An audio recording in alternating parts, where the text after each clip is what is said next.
رات کا سنسان پہر تھا۔ برِ صغیر کے ایک غریب مفلوق الحال اور بستر مرگ پر پڑے بزرگ نے اپنے ہاتھ سے سونے کی واحد انگوٹھی اتاری اور زاروں کتار روتے ہوئے کہا کہ یہ میری کل کائنات ہے، اسے میرے ترک بھائیوں تک پہنچا دو کیونکہ ان کی خلافت خطرے میں ہے۔ یہ صرف ایک انگوٹھی نہیں تھی، یہ برِ صغیر کے مسلمانوں کی وہ اخوت تھی، بھائی چارے کا احساس تھا جس نے تحریک خلافت کی بنیاد رکھی اور ترک عوام کے لیے دل میں گھر کر دیا۔ برِ صغیر کی ماؤں نے اپنے زیورات تک اتار کر انقرہ بھیجے تاکہ ترک فوج انگریزوں کو سمندر میں غرق کر سکے۔ لیکن کیا آپ جانتے ہیں کہ جب یہی برِ صغیر کے مسلمان پاکستان کے نام سے آزاد ہوئے تو ترکیے نے محبت کے اس قرض کو کس طرح اتارا؟ کس طرح ہر جنگ، ہر بحران، ہر زلزلے اور ہر سفارتی محاذ پر ترکیے پاکستان کی ڈھال بن کر کھڑا رہا۔ پاکستان اور ترکیے کی دوستی کی یہی داستان ہے جو صرف سفارتکاری نہیں بلکہ خون اور محبت سے لکھی گئی ایک تاریخ ہے۔ پاکستان اور ترکیے کا تعلق 1947 سے نہیں بلکہ صدیوں پرانا ہے۔ جب 1920 کی دہائی میں ترکیے اپنی بقا کی جنگ لڑ رہا تھا تو برِ صغیر کے مسلمانوں نے تحریک خلافت کے ذریعے جو مالی اور اخلاقی امداد بھیجی اسے ترک قوم آج بھی اپنے دلوں میں بسائے ہوئے ہے۔ جب 14 اگست 1947 کو دنیا کے نقشے پر پاکستان ابھرا تو ترکیے ان اولین ممالک میں شامل تھا جنہوں نے فوری طور پر پاکستان کو تسلیم کیا۔ قائد اعظم محمد علی جناح رحمۃ اللہ علیہ نے ترک قوم کی غیرت اور غیر متزلزل عزم کو سراہتے ہوئے دونوں ممالک کے درمیان برادرانہ تعلقات کی بنیاد رکھی۔ یہی وہ بنیاد تھی جو آنے والے دہائیوں میں ایک ناقابل تسخیر دفاعی اتحاد میں بدلنے والی تھی۔ ترکیے نے بارہا ثابت کیا کہ وہ صرف اچھے دنوں کا دوست نہیں ہے۔ جب بھی پاکستان پر کوئی مشکل وقت آیا ترکیے کا رد عمل سب سے تیز اور بے باک رہا۔ اقوام متحدہ کا فورم ہو یا اسلامی تعاون تنظیم OIC کے اجلاس، ترک صدر رجب طیب اردگان نے بارہا عالمی برادری کے سامنے کشمیر پر پاکستان کے موقف کی کھل کر حمایت کی۔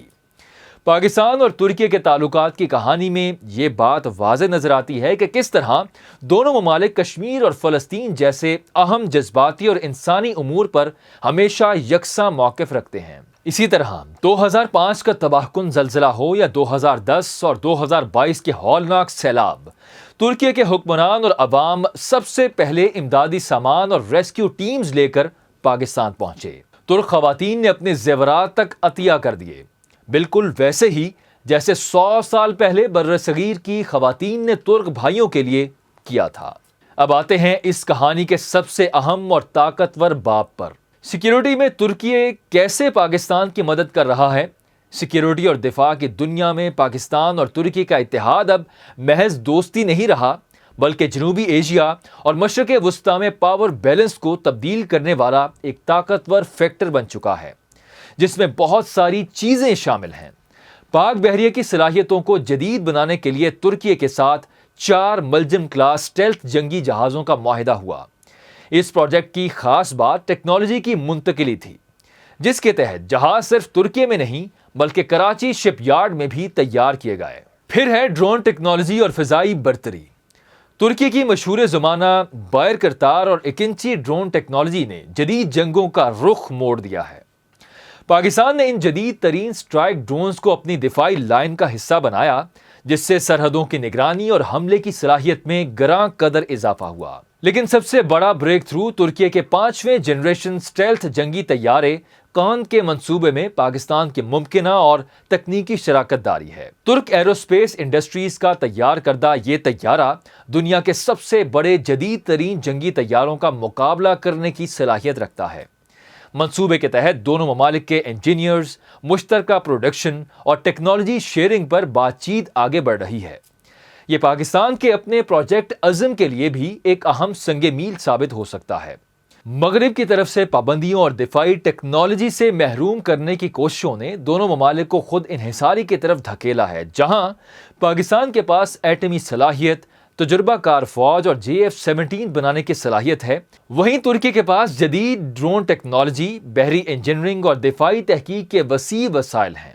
جب یہ دونوں ملتے ہیں تو نہ صرف دونوں کی دفاعی صنعت کو تقویت ملتی ہے بلکہ خود مختاری اسلامی بلاک کا خواب بھی حقیقت کا روپ دھارتا ہے۔ تاریخ گواہ ہے کہ جب بھی پاکستان نے آواز دی، انقرہ نے جواب دیا، اور جب بھی ترکی کو ضرورت پڑی، اسلام آباد نے اپنا سب کچھ پیش کر دیا۔ یہ صرف دو ملکوں کا تعلق نہیں، ایک جان دو قالب کی مثال ہے۔ آپ کے خیال میں کیا پاکستان اور ترکی کا یہ مشترکہ دفاعی اتحاد آنے والے وقت میں دنیا کا سب سے طاقتور بلاک بن سکتا ہے؟ اپنی رائے نیچے کامنٹ سیکشن میں ضرور بتائیں۔ اگر یہ ویڈیو پسند آئی ہو تو اسے لائک کریں، شیئر کریں، اور مزید معلوماتی اور تجزیاتی ویڈیوز کے لیے چینل کو سبسکرائب کرنا نہ بھولیے۔ ملتے ہیں اگلی ویڈیو میں۔ اللہ حافظ۔